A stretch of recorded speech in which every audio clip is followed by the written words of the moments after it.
Tengo el honor nuevamente de estar aquí para poder compartir un pequeño mensaje, gracias al hermano Mariano que me da la oportunidad de poder desarrollarme en este ámbito de la enseñanza. Lo que quisiera que sepan, hermanos, es que el que está aquí enfrente es el que más aprende cuando enseña. No sé si has escuchado a los maestros que imparten alguna clase en las escuelas y dicen que la mejor forma de aprender es enseñando, precisamente porque te esfuerzas en preparar tu clase, en leer, en investigar, en buscar información, y de esa manera pues te edificas, te alimentas, aprendes precisamente, y de esa manera puedes tú compartir y puedes transmitir esa edificación a los hermanos. Entonces, a mí la verdad es que me da mucho gusto poder tener esta oportunidad, lo digo sin ninguna clase de vanagloria, de soberbia, porque no significa ningún tipo de exaltación o de posición diferente el estar yo aquí al frente. Simplemente es que de alguna manera el hermano Mariano me da la oportunidad de que la palabra de Dios sea hablada por medio de otra persona que no es necesariamente él. Lo hemos visto con el hermano Ramiro, con el hermano Moy, con el hermano Saúl, y bueno, en esta ocasión me toca a mí el platicar, el dar este pequeño mensaje con ustedes, que bueno, espero y con todo mi corazón le pido al Señor que les sea de edificación, de enseñanza, que esta mañana salgamos de aquí con nuevas, bueno, por decirlo nuevas, porque la palabra de Dios no hay nada nuevo, sino son sus mismas palabras los que escuchamos cada vez, pero que salgamos con una bendición esta mañana. Es el propósito de mi mensaje, y que reafirmemos nuestras doctrinas, que son pues precisamente la base de nuestra salvación. Vamos a abrir nuestras Biblias, hermanos, por favor, en el libro de Jeremías, capítulo 23 y versículo 6.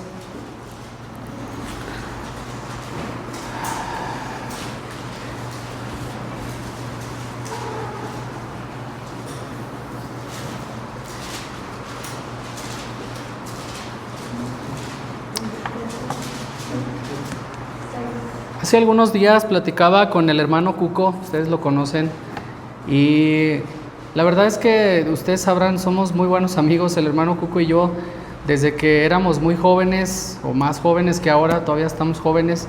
A él y yo, a mí nos gustaba andar en las patinetas, en las bicicletas, en las motocicletas. Entonces llegamos a formar una muy buena amistad, y ahora que nos une más que la amistad, el amor de Cristo, pues todavía mucho mejor, ¿no?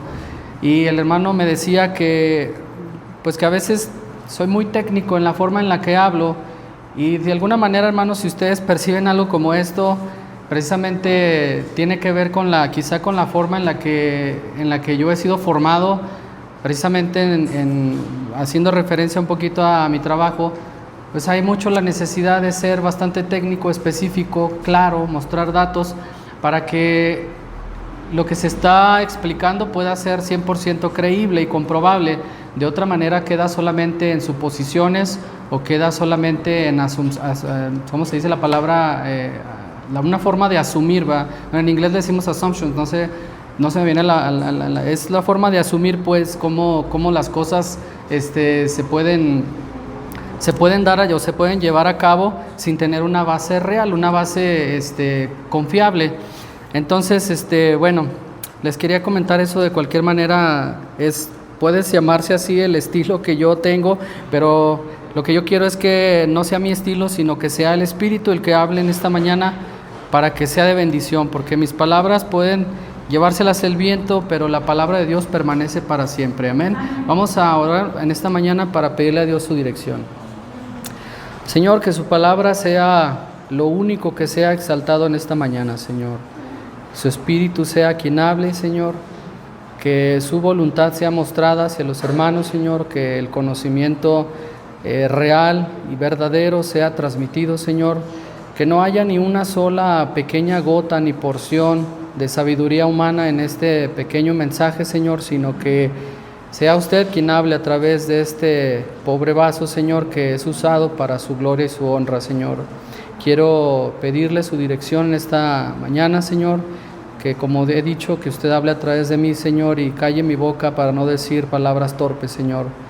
Le pido, Señor, que escuche esta oración y que estos hermanos también, sus corazones sean dispuestos y abiertos para escuchar la palabra, que no vean a este hombre, Señor, que está aquí al frente, sino que vean al mismo Espíritu, al mismo Cristo hablando y dando este mensaje, Señor, precisamente porque es la intención, Señor, que usted hable a través de nosotros y se manifieste su poder en nuestra carne, Señor, y que puedan esta mañana transmitir su mensaje y que usted nos dé el entendimiento y poder de discernir su palabra y trazarla correctamente como así se ha dicho, Señor. Gracias, Señor, en esta mañana, Padre. Conduzca este mensaje con bien, Señor. Conduzca estas palabras de la manera y de la estructura en la que debe de ser correctamente hablada, Señor, y que quite de mí, como he dicho, cualquier palabra torpe. Gracias, Señor, en nombre de Jesucristo. Dice el capítulo 23, versículo 6, un poquito a la mitad del versículo dice: y este será su nombre, que le llamarán Jehová, justicia nuestra. Hasta ahí, hermanos. En este versículo vemos que se compara, que se habla del Señor en un término que es el que quiero desarrollar en esta mañana, y que es la justicia, y que de alguna manera se está haciendo apropiada a nosotros, porque dice Jehová, justicia nuestra. No sé si ves ahí la palabra nuestro, que significa que de alguna manera nos apoderamos de ello, ¿no? Jehová es nuestra justicia, así lo dice el versículo. Y la pregunta, voy a estar haciendo, hermanos, algunas preguntas que se llaman retóricas, es decir, que no es necesario que tú contestes, es parte de la estructura del mensaje para poder llevar así a cabo esta plática. ¿Amas tú la justicia, hermano? Hablando generalmente, la justicia la entendemos precisamente, lo hemos visto en las leyes, en los policías, los gobernantes, los diputados, los senadores, toda esta clase de cosas que envuelven o rodean nuestro sistema de justicia. Es algo que nosotros de alguna manera respetamos y debemos amar y debemos acatar, ¿no? Precisamente, ¿qué pasa si tuviéramos algún caso en el que, por ejemplo, cuando sucedió el accidente de Huicho, quisiéramos que se hiciera justicia, ¿no? Porque hubo una persona que cometió un error, se puede decir que un delito, y que causó que una persona estuviera grave, al borde de la muerte. Entonces yo imagino que el hermano Beto Barrón tiene en su corazón la necesidad de buscar justicia para su hijo. O igual, ¿no te ha pasado, hermano, que alguien te ha agraviado de alguna manera y que tú quisieras que el peso de la justicia cayera en él? Ahora sí, yo entiendo que somos llamados a perdonar y todas estas cosas, pero hay cosas que deben de ser pasadas por la justicia, hermano. ¿Qué pasa si en algún día alguien se mete a tu casa y golpea a tu familia o asesina a alguien de tu familia? ¿No quisieras tú justicia, hermano, para que esa persona recibiera su castigo? Yo creo que sí, hermano. Quisiéramos que esa persona recibiera todo el peso de la ley, porque está haciendo algo en agravio tuyo, está de alguna manera ingresando a tu domicilio sin ningún derecho, porque tú obviamente no le abriste la puerta. Seguramente él llegó y forzó la cerradura o rompió un vidrio y por ahí se metió, y luego después el tratar de robar tus cosas, él está quizá intentando escapar porque tú lo descubriste, y en el intento pues saca un arma, un cuchillo, y te empieza a lastimar a ti o a alguno de tus familiares. Entonces tú quisieras que el peso de la justicia cayera sobre esa persona, ¿no? Ahora, la ley dice, la ley judicial, que si tú, por ejemplo, encuentras a una persona en tu domicilio y esta persona está dispuesta o está agrediendo a tu familia, tú estás completamente capacitado para actuar en defensa propia. Y si tú llegaras a lastimar o quizá asesinar a esta persona bajo ciertas condiciones, tú serías libre de esa culpa. Entonces, lo estoy tratando de armar de esta manera, hermanos, para llegar un poquito al meollo del asunto que traigo en esta mañana. Ahora, eso es con respecto a terceras personas, ¿no? Estamos hablando de que si buscamos la justicia para una persona que me ha hecho a mí un agravio, entonces yo quiero que todo el peso de la ley caiga sobre él. Quisiéramos que ese taxista que tuvo el problema con el accidente de Beto, de su hijo Huicho, pues lo encerraran en la cárcel y que, no sé, que estuviera ahí algunos años o que pagara mucho dinero, no sé, pero quisiéramos un cierto peso de la justicia hacia él, ¿no? Ahora, ¿qué pasa, hermano, cuando se trata de nuestra persona? Cuando nosotros decimos, yo soy culpable. En ese momento tú quisieras, hermano, que el peso de la ley cayera sobre ti. Es retórico, hermanos, no necesitan contestar, pero si quieren contestar lo pueden hacer también para ver cuál es nuestra opinión al respecto. Huiríamos en este caso de la justicia, hermano, si digamos yo, por ejemplo, fui encontrado que me estaba robando algo, es una suposición, obviamente yo no me dedico a robar hasta ahorita, y si yo fuera encontrado robando, entonces yo estaría tan convencido de esa misma manera que yo necesito ir a las autoridades para que me den mi castigo. Se me hace que no, hermano, ya no funcionaría igual, porque en algún sentido siempre somos así, no buenos para juzgar, pero para que nos juzguen como que ya no nos gusta tanto la idea. Ahí sí ya las cosas como que tornan un poquito diferente. Y vamos a ver lo que dice el libro de Juan, capítulo 3, versículo 19.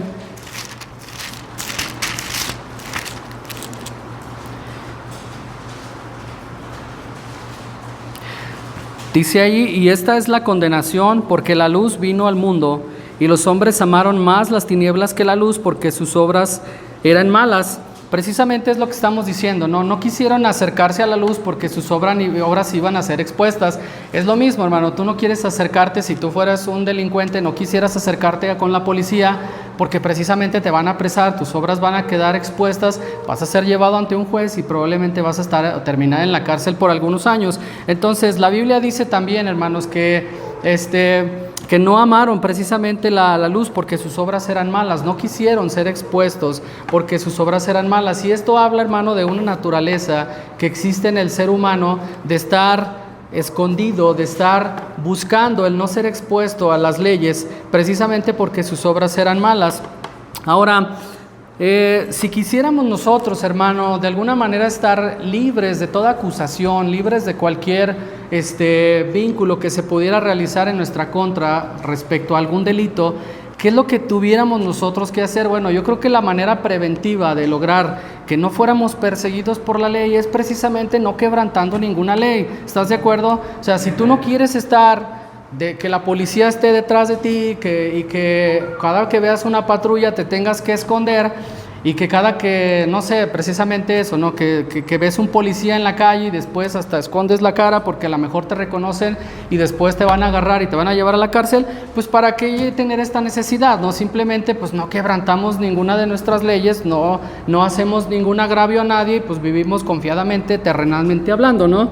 Ahora, ¿qué tipo de leyes tenemos nosotros en nuestra tierra? Bueno, ustedes han escuchado, tenemos leyes de tránsito que pues si tú te pasas un semáforo, que si te estacionas en línea roja, que si atropellas a alguien, que si todas estas cosas, ¿no? Ya no las sabemos de memoria, ¿no? ¿Y cuál es el pago por haber cometido tal infracción? Pues precisamente, ¿no? Una boleta de infracción, una multa que tú vas a tener que ir por ahí al C4 y vas a tener que pagar una cantidad porque tú infringiste esa ley. ¿Sabes qué, hermano? No te vas a librar de ningún castigo por una infracción que tú hayas cometido. Recuerda esto, hermano, si tú, por ejemplo, en alguna ocasión te paró un tránsito porque te pasaste una luz roja, van a pasar los años, hermano, y el día que tú quieras ir a lo mejor a dar de baja esa camioneta, ese carro, te van a recordar que tú debes una infracción y hasta que no la pagues, hermano, vas a ser libre de esa situación. Entonces, muy sencillo, ¿no? Vamos resumiendo, concluyendo hasta aquí, que si queremos estar libres de las cuestiones o de las consecuencias, ¿cómo se dice la palabra? Si queremos estar libres de las sanciones que la ley impone, entonces simplemente vamos a guardarnos de poder cometer alguna infracción. Lo mismo sucede con la ley penal. Me hubiera gustado que hubiera estado a lo mejor el hermano Toñito, el hermano Anaí, que son un poco más estudiados en esto de las leyes, nos hubieran dado un poco también a lo mejor de opiniones, hubiera sido un poquito enriquecedor, pero vamos a tratar de construir el tema así de esta manera. Tenemos el Código Civil, que es, bueno, ustedes saben, cuando alguien se quiere casar, existen ciertas normativas que pues obviamente tienes que estar soltero o divorciado con un acta que avale que tú eres una persona libre y puedes ejercer este derecho constitucional de querer casarte, tener matrimonio y por ello procrear hijos, y etcétera, etcétera, ¿no? Pero en conclusión, el quebrantar alguna de las leyes mencionadas equivale a hacerse acreedor de una sanción que se describiría en la misma ley, es decir, la misma ley penal describe cuáles son las sanciones que tú puedes tener por un asesinato, por un robo, por un fraude, por cualquier tipo de delito. Tú puedes ver en esos mismos documentos que existe una sanción, una pena, un castigo para cada una de estas leyes que tú infrinjas. Si ya has quebrantado una ley, ya eres acreedor de una sanción y esta sanción se tiene que saldar. Es lo que acabamos de decir, ¿no, hermanos? No quiero redundar mucho en el tema, pero prácticamente hasta aquí lo que estoy tratando de decir, de alguna manera terrenalmente nos regimos por leyes que existen en nuestro sistema nacional, en nuestra república, y que el infringir una de estas leyes significa que tú tienes que pagar una multa o tienes que sufrir algún castigo. ¿Hasta aquí vamos bien, hermano? Amén. Bueno, hablando terrenalmente, fue, digamos, una analogía, pero ¿qué pasa con la ley de Dios, hermanos? Yo creo que aquí es un tema muy importante que vamos a hablar y que tiene que ver precisamente con la forma en la que Dios establece una ley, porque de alguna manera Dios también se rige bajo este mismo sistema. Es decir, es tan sencillo como que tú quebrantas una ley, tú mereces un castigo, así de sencillo, y es lo que hemos estado predicando todo el tiempo, ¿no? Cuando vas a las calles y tú le dices a los perdidos, oye, tú cometiste un pecado y tú eres acreedor de ir al infierno. Entonces estamos prácticamente haciendo una analogía de lo que es el sistema judicial de Dios, el sistema de leyes del Señor, porque realmente lo que está sucediendo es que esa persona ha quebrantado las leyes de Dios y merece un castigo, porque Dios así lo ha dispuesto. Y vamos a leer en el libro de Primera de Juan, capítulo 1, versículo 10, por favor. Perdón, me equivoqué. Romanos 7, capítulo 7, versículo 7.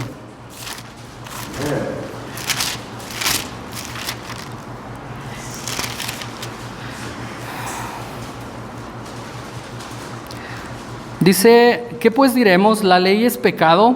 En ninguna manera. Empero yo no conocí pecado sino por la ley, porque tampoco conociera la concupiscencia si la ley no dijera, no codiciarás. Entonces, aquí el mensaje de Pablo, y es algo que vamos a estar citando mucho, el libro de Romanos, desde el capítulo 1 hasta el versículo 8, es que Dios tiene también una ley, hermano, y esa ley ha sido puesta para enseñarnos que somos pecadores, que en un sentido nuestra actitud, nuestro pecado ha llegado a traspasar ciertos límites y nosotros también merecemos un castigo. Es cierto, ¿no? Todos lo entendimos cuando fuimos salvos.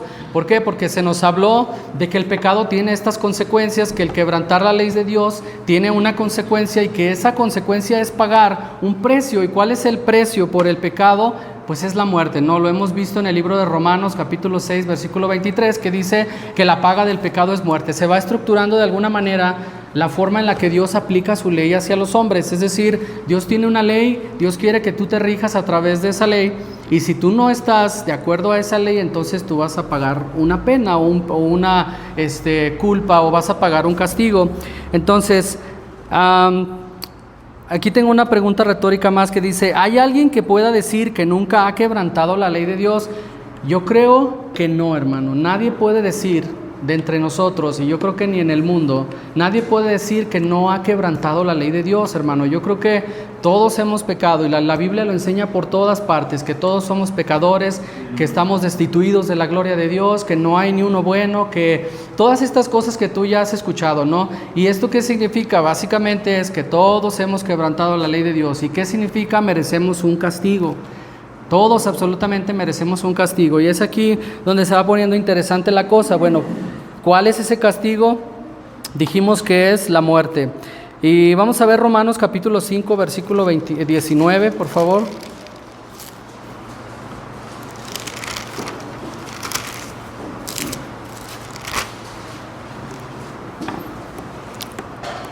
Dice, porque como por la desobediencia de un hombre los muchos fueron constituidos pecadores. Hasta ahí.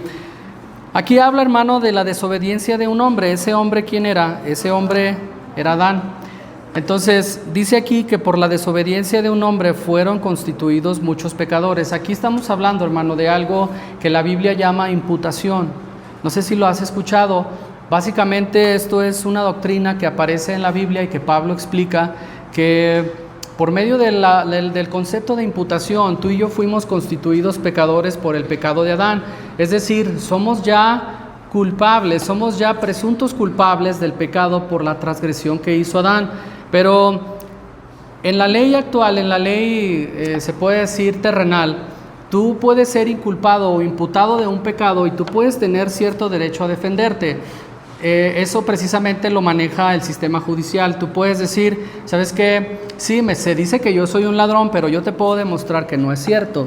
¿Cómo me puedes demostrar que no es cierto? Bueno, pues busca entre mis pertenencias, si encuentras algo que no es mío, pues entonces no es cierto, ¿verdad? Me estás inculpando de algo que no es cierto, no necesariamente es cierto. Y precisamente el pecado de Adán es imputado en nuestras vidas, hermano, pero nosotros realmente no podemos demostrar que no somos culpables, porque dice la Biblia que todos somos pecadores. Entonces, nuestro propio pecado y la imputación que tenemos del pecado de Adán, precisamente ya está con nosotros de alguna manera en transgresión con la ley de Dios, porque su ley se ha transgredido, porque somos pecadores, así somos llamados por haber transgredido la ley de Dios, y entonces merecemos un castigo, hermano. Eso es lo que la Biblia enseña. Pero lo que quiero llegar en esta mañana, hermano, es que si tú y yo quisiéramos hacer algo para poder eliminar esa culpa que tenemos nosotros como pecadores, no podríamos hacer absolutamente nada, hermano, porque el pecado ya está cometido. Lo que te decía hace un rato, ¿no? Si tú haces una infracción, no puedes hacer nada más que simplemente pagarla. Exactamente es lo mismo con el pecado. Si tú ya eres pecador, que obviamente lo eres y yo también lo soy, no tenemos otra cosa más que pagar por el pecado. Dice en la nota que tengo aquí, la imputación es atribuir a alguien la responsabilidad de un hecho reprobable. Precisamente, ¿no? Un hecho reprobable sucedido en aquel entonces con Adán y Eva, y que ellos desobedecen a Dios, es imputado a nosotros como una culpabilidad. Y ahora nosotros tenemos, con nuestro propio pecado y la imputación del pecado de Adán, tenemos que dar cuentas al Señor por esto que hemos hecho. Podemos apelar a la justicia de Dios y decir que no hemos pecado. Según las leyes terrenales, el imputado de delito puede tener una defensa y demostrarse inocente. Pero ¿sabes qué, hermano? Viene un juicio, dice el libro de Hebreos 9:27, lo hemos leído todos, ¿no? Que está establecido a los hombres que mueran una sola vez y después el juicio. Ahora, ¿qué tenemos con nosotros, hermano, que nos puede ayudar a defender nuestra postura ante el Señor, ante el Dios justo? ¿Qué es lo que vamos a mostrar nosotros como cristianos, como personas, ante Dios para poder nosotros librarnos de esa culpa? Vamos a ver el libro de Romanos capítulo 3, versículo 10, por favor. ¿Qué podemos hacer para defender nuestra condición ante Dios y conseguir la libertad? Imagina a Dios como un gran juez, hermano, porque lo es. Velo en tu mente, en tu corazón, y piensa que algún día estarás enfrente de Dios. Y Dios abrirá los libros, dice la Biblia, y todos serán juzgados. ¿Qué vas a mostrarle a Dios, hermano, que pueda ser válido para excusar tu pecado? ¿Qué le vas a mostrar para que Dios pueda decir, está bien, tú no eres culpable, te puedes ir en libertad, tú no eres condenado? ¿Qué vas a mostrarle al Señor en este caso, hermano? Vamos a ver qué nos dice la Biblia. Dice Romanos 3, versículo 10, dije, al 18.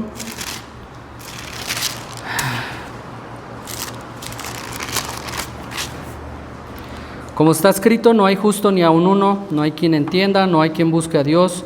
Todas se apartaron, a una fueron hechos inútiles, no hay quien haga lo bueno, no hay ni aun uno. Sepulcro abierto es su garganta, con sus lenguas tratan engañosamente. Veneno de áspides está debajo de sus labios, cuya boca está llena de maledicencia y de amargura. Sus pies son ligeros a derramar sangre, quebrantamiento y desventura en sus caminos. Dice, y camino de paz no conocieron, no hay temor de Dios delante de sus ojos. Entonces, este pequeño pasaje lo único que nos ayuda a comprobar y a reiterar o a afirmar es que somos pecadores, hermano, así definitivamente. Fíjate cuántas cosas describe aquí este capítulo, y yo creo que hay otros capítulos más adelante en las cartas de Pablo donde te da una lista de muchos pecados, ¿no? Has escuchado de que habla ahí que ni los robadores, ni los borrachos, ni los maldicientes, y una serie de cosas que pueden ser expuestas en las cartas del apóstol Pablo, que dice que los que hacen estas cosas no heredarán el reino de Dios, y lo has visto, ¿no? En estas cartas del apóstol Pablo. Pero entonces dice aquí una nota: hablando de leyes, existe una sentencia para los que han quebrantado la ley de Dios. La Biblia dice que todos lo han hecho, es lo que acabamos de leer. La sentencia para el pecador es de muerte por haber quebrantado la ley de Dios. En Romanos 6:23 ya lo vimos, dice que la paga del pecado es muerte. Ahora, ¿qué puedo hacer para pagar el precio por mis pecados? Dice el versículo que acabamos de leer, indica que la paga de pecado es muerte. ¿Estás dispuesto a pagarlo, hermano? Yo creo que nadie de nosotros estamos dispuestos, es por eso que estamos aquí, ¿no? Y estamos buscando al Señor, estamos en presencia de nuestro Señor Jesucristo, porque no queremos pagar por esa pena. Precisamente es el mensaje del Evangelio, ¿no? Que todos los pecadores irán al infierno, y es por eso que nosotros nos acercamos al Señor, porque precisamente nos da ese temor, ¿no? ¿Quién dice que no le puede dar temor ir al infierno, hermano? Yo creo que es una de las cosas por las cuales fuimos convencidos de buscar al Señor, de leer su palabra, de tener esa fe salvadora, porque de alguna manera tenemos ese temor o esa incertidumbre: ¿qué va a pasar con mi alma si yo muero en mis pecados y después voy al infierno? Bueno, pues esa sería la consecuencia lógica por haber transgredido la ley de Dios.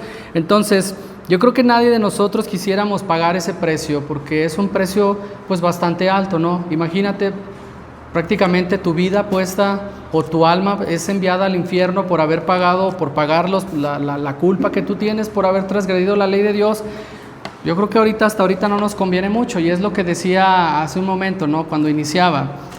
Cuando se trata de uno mismo, cuando se trata de buscar o de hacer justicia hacia uno mismo, las cosas como que a veces no están muy convenientes, ¿no? Y quisiéramos alejarnos de esa ley, quisiéramos estar apartados y que el peso de la ley no cayera sobre nosotros, ¿no? Pero ¿sabes qué? Nadie puede apartarse del Señor, nadie puede esconderse de su presencia. Ahí, así en lo más profundo de lo que tú te puedas esconder, hermanos, el Señor allí va a estar, y Él sabe y Él conoce tu culpabilidad y tus pecados. Entonces, ¿quién puede librarse de la ley del Señor? ¿Quién puede librarse de la ira del Señor? Nadie, hermanos, nadie puede hacerlo. Y vamos a ver, dice: de modo que pueda hacerse justicia y exaltar la justicia de Dios, alguien tiene que pagar y recibir el castigo que merezco por mis pecados.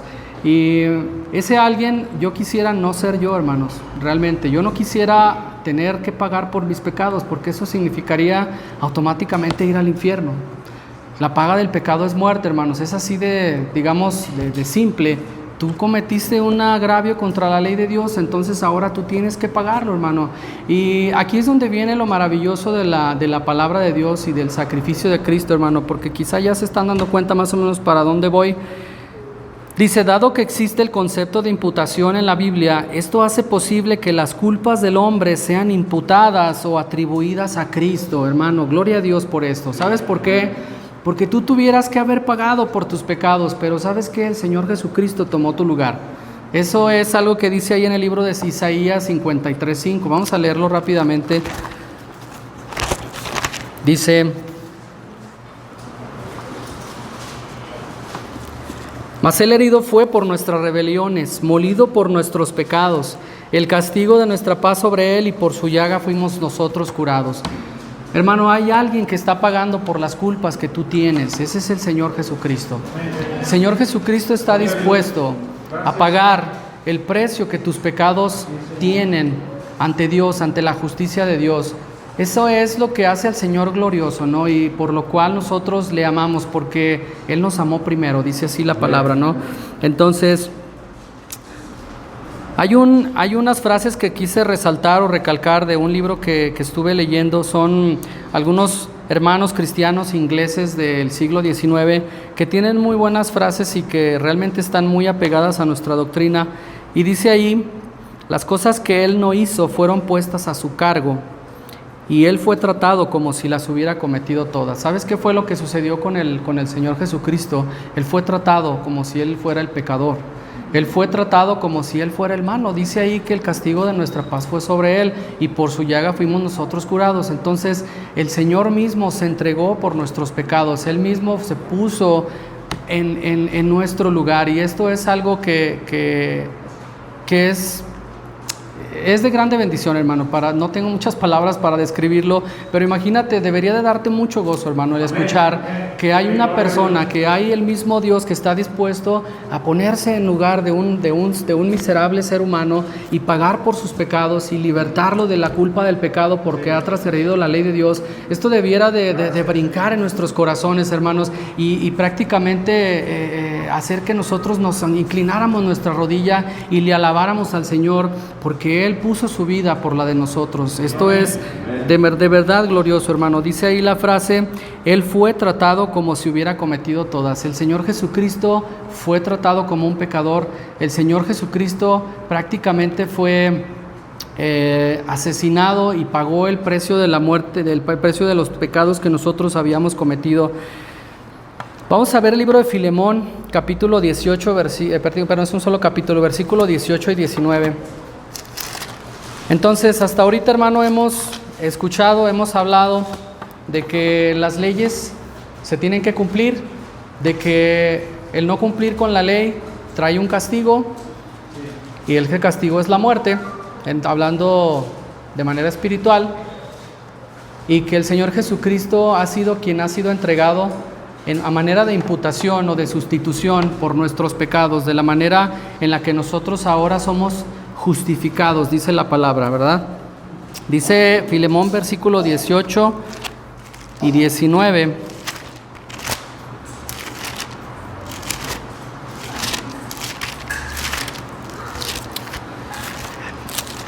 Perdón, hermano, está muy chiquito el libro y no lo encuentro. Ahí voy. Dice: y si en algo te dañó o te debe, ponlo a mi cuenta. Dice: yo, Pablo, lo escribí de mi mano, yo lo pagaré.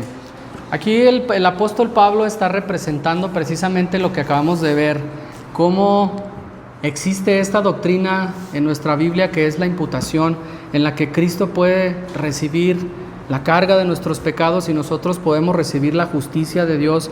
Aquí lo que está haciendo Pablo es representar ese mismo concepto bajo una situación que estaba por ahí con Filemón y Onésimo. Habla de una persona que se llama Onésimo. La historia dice que esta persona, Onésimo, era un siervo de Filemón y que en algún momento él huyó de la casa de Filemón porque dice que le había robado. Y este Filemón huyó y fue llegando a Roma, donde se encontró a Pablo, y Pablo habla con él, Pablo lo evangeliza, Pablo hace que él se arrepienta y se convierta, y después Onésimo regresa a Filemón con esta carta y le dice allí Pablo a Filemón, dice: yo lo escribí de mi mano, yo te lo pagaré. Es decir, Onésimo debía por ahí algunas cuentas, ¿no? Porque dice que había robado a su patrón, que era Filemón. Y entonces de lo que se trata aquí es que Pablo está tomando la cuenta de Onésimo para sí mismo. Él está representando lo que Jesucristo hizo con nosotros. Él dice que Onésimo tenía una deuda con Filemón porque le había robado cuando era su esclavo, pero ahora regresa ya hecho cristiano, ya salvo. Y Pablo de alguna manera le dice: mira, aquí está, recíbelo ya como hermano, no como a siervo, ¿no? Ya no va a ser tu esclavo, sino ahora velo como hermano.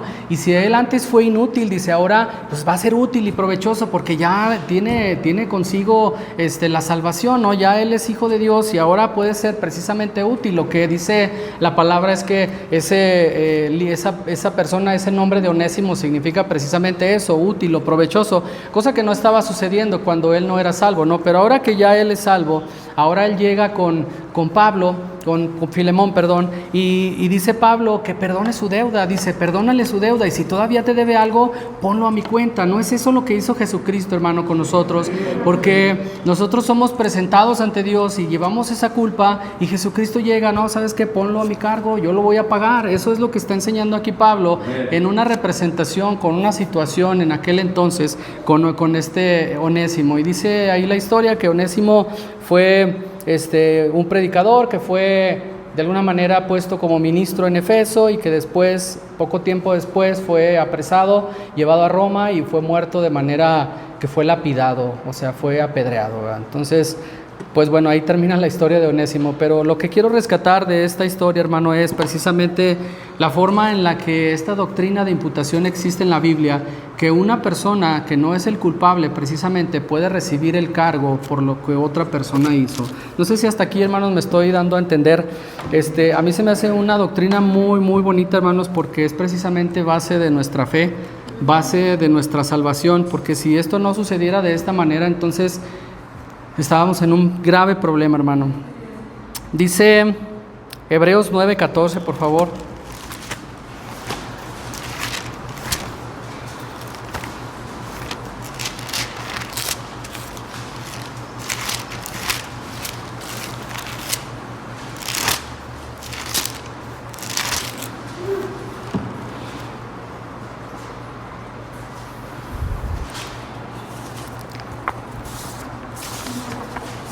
Dice: cuanto más la sangre de Cristo, el cual por el Espíritu eterno se ofreció a sí mismo sin mancha a Dios, limpiará vuestras conciencias de las obras de muerte para que sirváis al Dios vivo.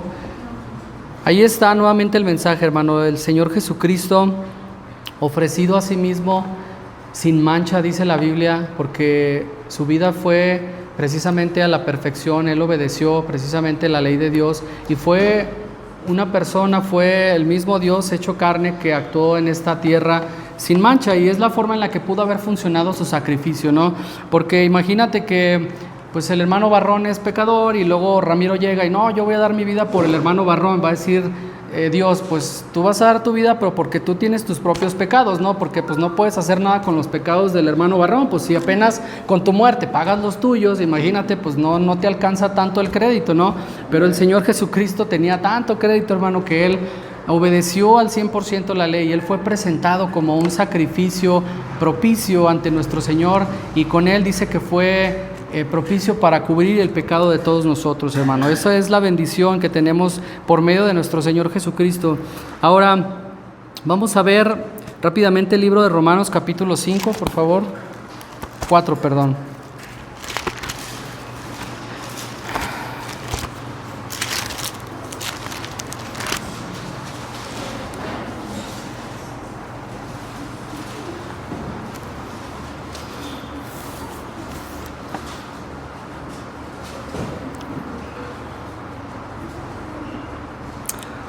¿Cómo conseguir que su obra en la cruz tenga validez en nuestra situación legal? Es decir, hermanos, estamos nosotros hasta este momento, como vamos llevando esta historia, estamos en un aprieto, no estamos en una situación legal complicada. ¿Por qué?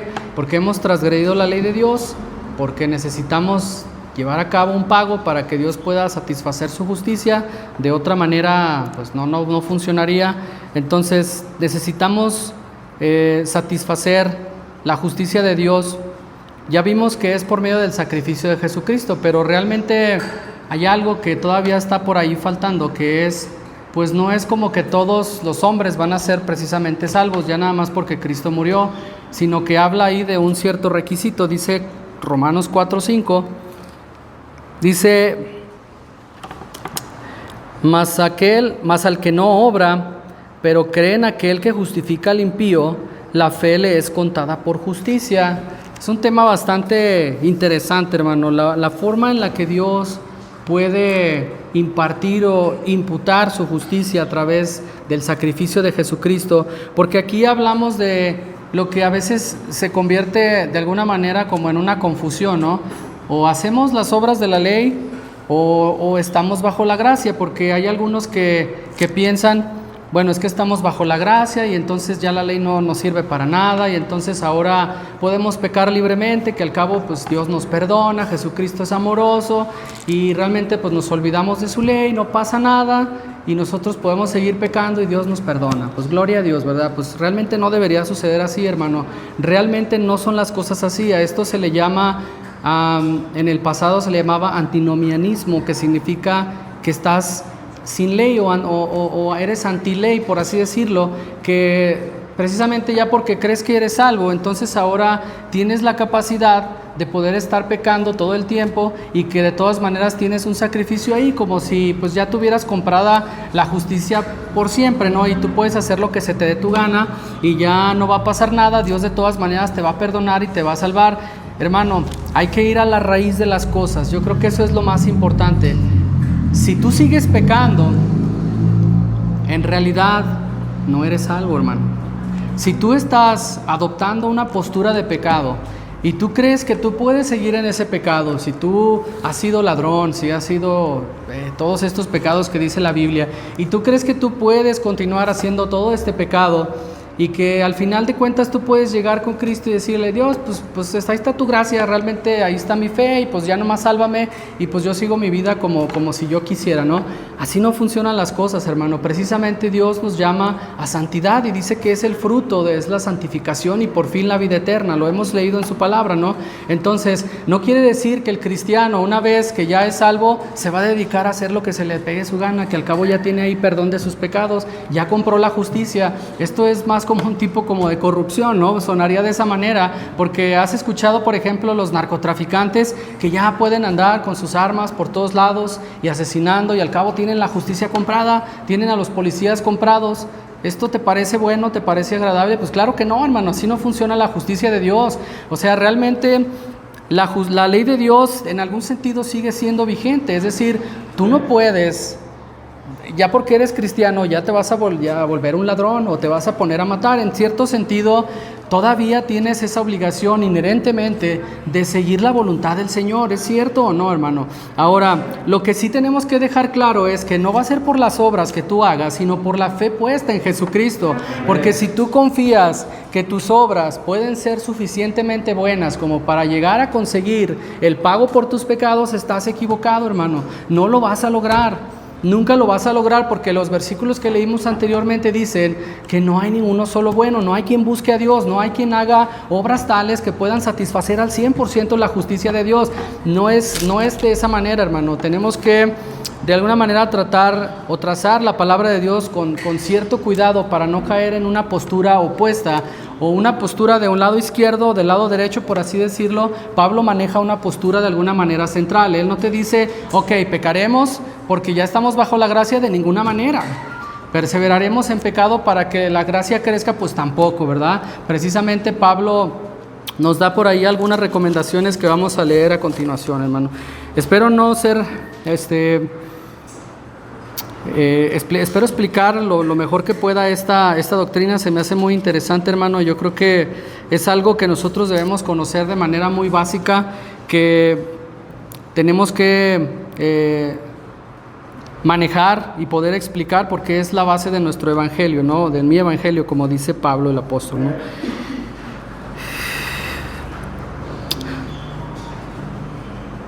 Dice en una nota que tengo aquí, ay, perdón, ya me perdí. Dice, hay cosas que de alguna manera pueden ser cumplidas, y es lo que estamos hablando, ¿no? El no matar, quizá en tu vida no llegues a matar ni una persona, pero como la ley es espiritual, Dios considera el odiar a tu hermano como un asesinato. Ahí es donde viene lo interesante, ¿no? Dice, y el desear a una mujer con el adulterio. Entonces, para poder mostrarnos justos ante Dios, ciertamente no podemos hacerlo con nuestros propios méritos. Vamos a ver rápidamente Juan capítulo 5, versículo 21, por favor. Perdón, hermano, se me hace que no era el que quería leer. Déjenme ver, espérenme. No, se me perdió ese, no sé por qué escribí Juan, pero no era Juan. Vamos a ver Romanos capítulo 8, versículo 3, hermanos. Perdón, hermanos, que luego no entiendo ni a mi propia letra y luego me pierdo. Dice, porque lo que era imposible a la ley, por cuanto era débil por la carne, Dios enviando a su Hijo en semejanza de carne de pecado, y a causa del pecado condenó al pecado en la carne, para que la justicia de la ley fuese cumplida en nosotros, que no andamos conforme a la carne, mas conforme al Espíritu. Aquí hay una cuestión muy importante, hermano, que es, dice que la justicia o la justicia de la ley fuese cumplida en nosotros. Ahora, ¿Es necesario, hermano, cumplir con la justicia de Dios ahora que ya somos salvos? Es una pregunta retórica, hermano. Si vamos a tratar de darle respuesta a través de la palabra de Dios, ciertamente, hermano, el hombre sigue siendo pecador, y no porque quiera ser pecador, sino porque dice el mismo Pablo. ¿No has escuchado esa frase que dice que lo que hago no lo entiendo y lo que no quiero esto hago? Entonces Pablo está hablando de que hay una lucha interna con él mismo, porque su carne, dice, la verdad la carne está muerta, y eso es lo que de alguna manera pone una cierta complicación en nuestra situación, porque nosotros no vamos a poder dejar de pecar, hermano. Lo que no quiero decir o lo que no estoy diciendo es que tú puedes ser entregado al pecado, porque dice la Biblia que si somos pecadores, entonces si seguimos el pecado somos siervos del pecado, entonces en realidad nunca fuimos salvos. Pero lo que Pablo está diciendo es que él va a estar constantemente luchando con su carne, con su naturaleza humana, pero ya no va a ser voluntariamente. Lo que él está tratando o lo que él está enseñando no es un pecado que él está tratando de hacer de manera voluntaria, porque ahora su naturaleza y el Espíritu Santo le guía para no caer en pecado. Y ahora, ¿qué vamos a hacer nosotros, hermano, para poder mostrarnos justos ante Dios? Si aún ya cuando ahora hemos sido salvos y perdonados de todos nuestros pecados pasados, ahora cometemos todavía algunos ciertos pecados, porque no me dejarás mentir, hermano, que ahora en tu caminar diario de repente ves a una chica mal vestida y ya pecaste porque ya viste ahí su vestido que estaba muy entallado, o porque a lo mejor se te salió una mentirilla por ahí de las que dicen que son piadosas. ¿No son estos también pecados, hermanos, que transgreden la ley de Dios? Pero si nosotros tratamos, hermano, de cubrir ahora nuestras faltas por medio de nuestra propia justicia, vamos a fracasar todavía. Pero lo que dice este versículo es que la justicia de Dios es cumplida en nosotros. Esto significa, hermano, y te lo voy a poner de esta manera: Jesucristo fue obediente 100% a la ley. Él no hizo ningún pecado, y ahora la forma en la que nosotros somos mostrados ante el Señor es con la justicia de Jesucristo, no con nuestra propia justicia, porque nosotros no podemos presentar nada de nuestra propia carne, de nuestro propio ser, para satisfacer la justicia de Dios, hermano. La justicia de Dios es perfecta y nosotros no lo somos. No tenemos nada con qué pagar, solamente el sacrificio de Cristo, que actúa de dos formas, hermano. Él pone su vida para que tus pecados sean completamente lavados. Pero si tú vuelves a pecar, si tú pecas nuevamente, ahora Dios ya no ve en ti tu propia justicia, como que tú tengas que permanecer siempre sentado y con los ojos cerrados, y así, hermanos. No necesariamente se trata de eso, sino que ahora tu confianza está puesta en la justicia de Jesucristo, porque Él pudo obedecer la ley y esa justicia es imputada en tu persona. Entonces, si tú eres presentado ante Dios en aquel día del juicio, te hacía yo una pregunta al principio: ¿qué vas a mostrar ante Dios para poder justificarte? No puedes decirle: mira, Señor, yo desde que fui salvo, pues yo cumplía la ley, yo obedecía a mis papás, yo no mataba, yo no robé, siempre me porté bien. Todas estas cosas, hermano, no van a servir para nada. ¿Sabes por qué? O sea, nadie está diciendo que no las hagas. Esto es lo que quiero dejar en claro. No es como lo que te acaba de decir, la parte que se hablaba en el pasado de antinomianismo. Es como, no me importa la ley y yo me voy a poner a transgredir la ley de Dios, que al cabo, pues ahí está el perdón. Entonces suena como a un cierto tipo de corrupción, como lo decíamos. Pero estando en la presencia de Dios, hermano, en ese juicio, tu único certificado, hermano, tu único amparo, hermano, vamos a hablar de esta palabra de amparo, va a ser la justicia de Cristo. ¿Sabes qué, hermano? No puedes presentar nada de pruebas en tu favor. Imagínatelo como un juez, ¿no? Un juicio. ¿Qué pruebas puedes presentar ante tu favor que digan que no eres pecador para que seas absuelto? Ninguna, hermano. ¿O por qué aquellos que querían apedrear a la mujer, lo mencionaba el hermano Mariano, por qué aquellos que querían hacer este juicio llegaban y querían apedrearle y querían probar ahí al Señor a ver qué decía Él cuando querían apedrear a esta mujer que fue cachada o tomada en adulterio? ¿Qué les dijo el Señor? No les dijo: ya no vamos a cumplir la ley, ¿saben qué? Cada quien váyase para su casa porque yo los voy a tener en la gracia, y ¿saben qué? Ya voy a perdonarla a ella y ustedes que no les importe lo que va a suceder, ¿no? No dijo eso. Al contrario, dijo: bueno, está bien, si quieren seguir la ley, cúmplanla, pero el que esté libre de pecado, que aviente la primera piedra. ¿Quién puede aventar la piedra aquí, hermanos?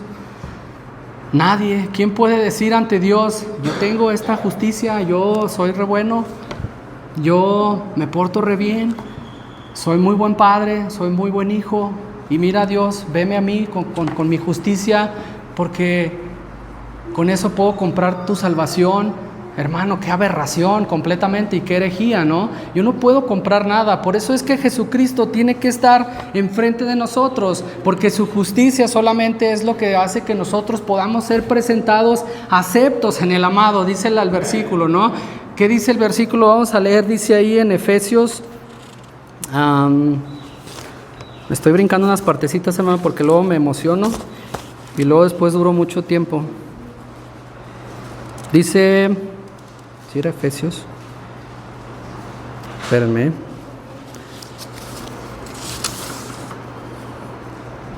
Efesios 1, 5 y 6. Vamos a ver qué dice ahí.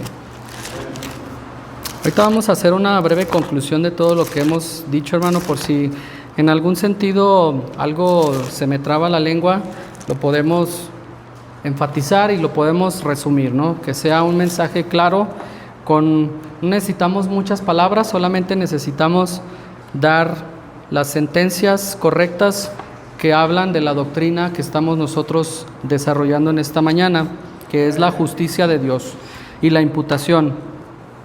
Dice Efesios 1, 5 al 6,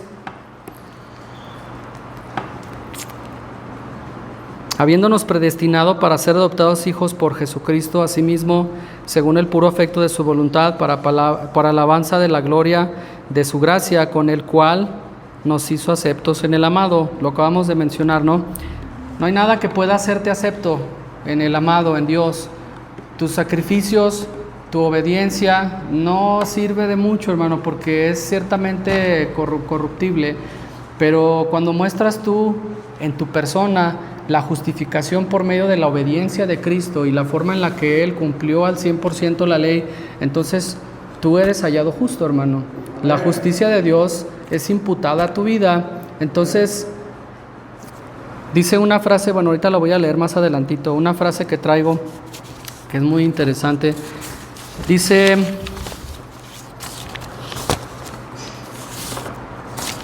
déjenme ver dónde quedó esa. Dice ahí, el pecador no tiene justicia propia, Dios por lo tanto le imputa una justicia que no es la propia. La justicia imputada de este modo es la justicia de Dios, de Cristo, la justicia que es por la fe. ¿Estamos de acuerdo, hermano? Esto lo dijo un predicador del siglo XIX que se llama Charles Hodge, inglés, predicador inglés también. Y dice Charles Spurgeon, también predicador del siglo XIX, predicador inglés, cuando creemos en Cristo, por fe recibimos nuestra justificación, así como el mérito de su sangre quita nuestro pecado. El mérito de su obediencia nos es contado por justicia. Entonces, hermano, el tema es muy sencillo, ¿verdad? Así, aunque puede parecer algo complicado porque hay muchas posturas alrededor, la verdad es una sola, hermano. Y mis conclusiones hacia el tema son las siguientes. La ley de Dios ha sido quebrantada por el hombre y no puede hacer nada por sí mismo para remediarlo. ¿Estamos de acuerdo, hermano? Amén. Dice, el hombre ya es condenado por la imputación del pecado de Adán y por sus propios pecados. Solamente el sacrificio de Cristo por medio de la imputación puede librarle del castigo por el pecado. La obediencia de Cristo nos es contada y nos hace aceptos en el amado, no por nuestras obras, sino por la suya, la obra de Jesucristo, hermano. Hay un consejo que da Pablo a Timoteo, dice, esfuérzate en la gracia. Este es aquí donde viene lo interesante, hermano, que si eras pecador, pues en realidad tus pecados los tienes que abandonar, ¿verdad? Esto es lo que hace la obra del Espíritu Santo hacia tu vida. Esto es lo que va a suceder cuando tú ya eres verdaderamente regenerado por la salvación del Señor. Ahora el Espíritu actúa y te redarguye de pecado, hermano. No es cierto, hermano, que cuando ahora tú cometes algún pecado, algo sucedió, te enojaste ahí con tu esposa o algo malo sucedió, no te redarguye, hermano, no te hace sentir como tan miserable, como que necesitas algo, que no estás contento, cosa que no pasaba antes, hermano. ¿Sabes qué? Yo pienso que antes nos sucedía mucho cuando no éramos salvos, que podíamos pecar y pecar y pecar, Y voltea a ver a los hombres, hermano, los que no son salvos, pueden pecar y pecar y pecar y todo el día maldecir. Y yo tengo muchos amigos, hermanos, que maldicen tanto, hermano, que los escuchas y a veces hasta te arden los oídos. ¿No los has escuchado tú? Y te has preguntado si alguna ocasión ellos sienten algún remordimiento por ser así, hermano, por tratar mal a su esposa, por serle infiel, porque también tengo amigos así, hermano, bueno, que ya ni son mucho mis amigos, que son infieles a sus esposas, que un día amanecen en una casa y otro día amanecen en otra. Qué terrible, ¿no, hermano? Y ellos no sienten nada, ellos realmente pueden seguir su vida así, completamente sin ley, o por así decirlo, creyendo que pueden seguir pecando y no sienten ningún remordimiento, hermano. Pero tú como cristiano, ahora tú ya debes llevar frutos de arrepentimiento. Esto es lo que a nosotros como cristianos nos debe de distinguir, hermano, que ahora somos ya lavados, que ya somos regenerados en el Espíritu, en el sacrificio de Jesucristo, y que ahora somos ordenados hacia buenas obras, hermano. Imagínate un pecador haciendo buenas obras. Primero, pues no creo que lo vaya a lograr, porque pues el pecador está corrompido, está siempre incitado a hacer el pecado y no necesariamente a buenas obras, ¿verdad? Aunque también los hay algunos que quieren o que creen que por sus buenas obras van a poder ser salvos, como los católicos. ¿No has escuchado? Sí, vamos a caminar hasta San Juan y vamos a ver a la Virgen y ojalá y nos pueda redimir de mis... No, hermano, no funciona así. La justicia de Dios tiene un protocolo muy específico, y si tú no sigues ese protocolo, entonces pues tienes un problema, porque a lo mejor tienes que estar cargando con el castigo de Dios, ¿no? Dice 2 de Timoteo, capítulo 2, versículo 1. Dice: pues tú, hijo mío, esfuérzate en la gracia que es en Cristo Jesús. Lo acabamos de mencionar, ¿no? Vamos a terminar, hermano, con 1 de Juan, capítulo 2, versículo 1. Dice: hijitos míos, estas cosas os escribo para que no pequéis. Y si alguno hubiere pecado, abogado tenemos para con el Padre, a Jesucristo el justo. Es ahí, hermano, donde concluyo este mensaje. Somos salvos por la gracia de Dios por medio de la fe. Eso es lo que nos enseña nuestro Evangelio, que somos justificados por la obra de Cristo. Somos hechos o mostrados justos ante Dios por la justicia de Cristo, no por nuestra propia justicia. Porque si fuera por nuestra justicia, pues ¿para qué queremos a Cristo entonces? Entonces necesitamos a Cristo, ¿sí o no? Sí, ¿verdad? Necesitamos a Cristo para que Él nos ayude a ser mostrados justos ante Dios, para que su muerte sea el pago por nuestros pecados, para que su obra y su vida en esta tierra sea nuestra representación ante el juicio de Dios y podamos mostrar esa credencial. Aquí está mi justicia, es Cristo, hermano. Mi justicia es Cristo, no tengo mi propia justicia, es con la de Cristo con la que yo tengo ese pasaporte, entrada al cielo, ¿verdad? Entonces, cuando creemos en Cristo, por fe recibimos nuestra justificación, así como el mérito de su sangre quita nuestro pecado, el mérito de su obediencia nos es contado por justicia. Voy a terminar leyendo esta frase de Charles Hodge del siglo XIX. Dice: no es lo que hacemos o somos, sino exclusivamente lo que Cristo es y lo que ha hecho, lo que puede contar para nuestra justificación ante el tribunal de Dios. Justificar no significa indultar o lo opuesto a condenar, sino que declara justo judicialmente, es decir, hay un juicio, hay una situación legal. Entonces, justificar es ponerte una justicia que no era la tuya. La de Cristo la toma y te la pone a ti, hermano. Esa es la obra maravillosa de Cristo. Él pone su propia justicia para mostrarte justo ante Dios. Qué verdad tan más maravillosa, hermano. Así como nuestros pecados le fueron imputados a Él, su justicia nos es imputada a nosotros. Si la imputación de pecado no lo hizo a Él moralmente corrupto, la imputación de su justicia no nos hace ni santos ni moralmente buenos. ¿Qué quiere decir esto, hermano? Que siendo todavía carne, que siendo todavía seres humanos, no necesariamente tenemos el carácter exactamente como el de Cristo. Todavía hay por ahí algún pecado, hermano, pero dice la Biblia que tenemos abogado y que la justicia que se muestra ante Dios es la justicia de Cristo, hermano. Entonces, es sencillo. Lo que quiero comentarles en esta mañana es algo muy básico, que cuando tú hablas con un pecador, hermano, quizá te sirve como ayuda. Tú le puedes mostrar estas simples sentencias, decirle: tú eres un pecador porque has transgredido la ley de Dios. No lo haces así cuando predicas, hermano. Yo creo que por ahí va un poquito el mensaje, ¿no? Y le dices: si tú quieres pagar por el pecado, pues tu vida es el pago por el pecado, o la muerte es la paga de tu pecado. Pero hay una salvación, hay una opción que tú puedes encontrar, que es al Señor Jesucristo, el cual obra de dos formas. Él perdona tus pecados porque Él puede poner un sacrificio que es la muerte que tus pecados merecían, y Él puede poner en ti, de manera de imputación, la justicia que Él mismo cumplió al haber obedecido la ley en esta tierra, y te hace mostrar a ti justo delante de Dios, no con tus obras, como dice la Biblia, para que nadie se gloríe, pero con las obras de Jesucristo, con la ley que Dios pudo cumplir, el mismo Jesucristo estando en carne, esa misma justicia es usada para que tú puedas ser mostrado justo ante Dios. Es tu credencial, hermano, es tu certificado, no lo olvides. Y la última es, hay que esforzarnos en la gracia, hermanos. Ya somos salvos, ya somos regenerados. Tenemos que dar buen fruto, hermano, y esto no es una, ¿cómo decirlo? Esto es una consecuencia de tu conversión. Es decir, tú no vas a dar buenas obras porque tú quieres dar buenas obras, sino porque hay algo que ya te motiva. Hay algo que ya se mueve en ti para poder demostrar que tienes fe, como dice Santiago, ¿no? Que tú muéstrame tu fe sin obras y yo te mostraré mi fe por mis obras, ¿verdad? El que tiene la fe, tiene obras. Entonces, dice el mismo capítulo de Santiago, pues ¿de qué le sirve a un hombre que sí, dice que tiene mucha fe, pero llega el hermano o la hermana y tiene necesidad y le dice, no, pues sí, váyanse en paz, que Dios les bendiga y ojalá y que encuentren comida y reposo y calor de hogar, y yo desde aquí, como decía Walter Mercado, yo les doy todo lo que me sobra. No, ese era otro, ¿verdad? Pero así decía.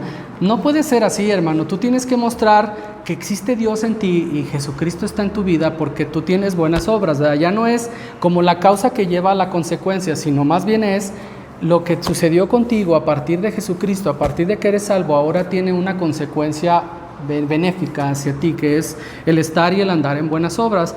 Ese mismo capítulo podría complementarse diciendo, bueno, ese hermano que dice que quiere mostrar la fe por sus obras, bueno, pues lo sencillo sería, ¿no? Sí, está bien, hermano, sé que tienes necesidad, vente, mira, yo aquí tengo una ollita de frijoles, son poquitos, a lo mejor alcanzan nomás para mi familia, pero vente, siéntate aquí, vamos a dar gracias a Dios por la comida y lo vamos a compartir, ¿no? Este hermano está mostrando que tiene fe por sus obras, ¿sí?